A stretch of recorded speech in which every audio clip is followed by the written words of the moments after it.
The year is 980. A baby boy is born in a small village near Bukhara. His name is Abu Ali al-Hussein Ibn Sina, but you can call him Ibn Sina. Growing up, he's not just curious, he's insatiable. By the time he's 10, he's memorized the entire Quran. At 16, he's studying medicine. Soon he's curing patients in ways that trained doctors can't. So what's so fascinating about this story? Well, how about this? By the age of 21, he was already considered a master physician. That's right. He was born in 980 and died in 1037. So, between 980 and 1000, what happened? Two things. First, he learned a lot. Second, he wrote a lot. Let's have a look. Ibn Sina devoured books like fire devours wood. Read widely, not just about medicine, but about everything. Philosophy, astronomy, poetry, physics, alchemy, you name it. And soon he started writing his own books. At 18, he cured the king of a Central Asian state of an illness that no doctor could diagnose. Apparently, the king was overjoyed. To reward young Ibn Sina, he gave him access to his royal library. It was a treasure trove of ancient Greek and Persian knowledge. And this changed Ibn Sina forever. He became obsessed with the Greek philosophers like Aristotle and Plato. He studied day and night. For him, learning was not a choice. It was a fire inside him.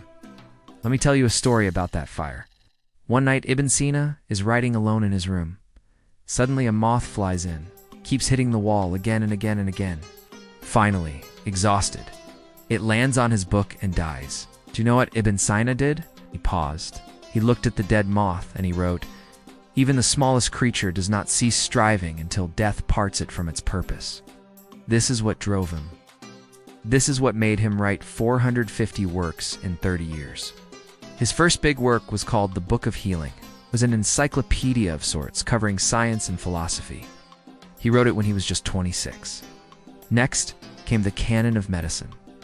It was a text on medicine. It was so advanced that it remained relevant in Europe for 600 years.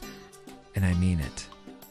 If you were a European doctor in the 16th century, chances are you studied this book. This was the height of his career, but here's the thing.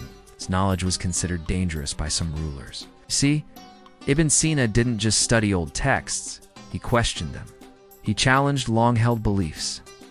Once he was accused of heresy and put in prison, his books were also banned. But all this could not stop him. He kept writing. In prison, he said chains cannot bind the mind.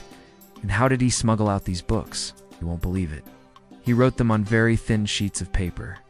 He rolled those sheets and hid them inside hollowed-out reeds. Now that's dedication.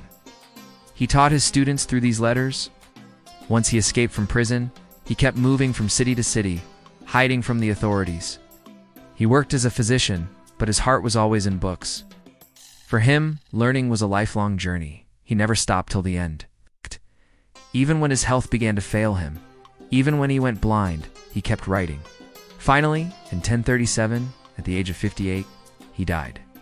The world lost a giant that day. To every hospital, every textbook, every scientist who dares to question and learn. Ibn Sina was a legend. He showed us that knowledge is power, and that the thirst for knowledge is what makes us human. Thank you for watching. Do share this video with your friends. And if you haven't subscribed yet, do that now.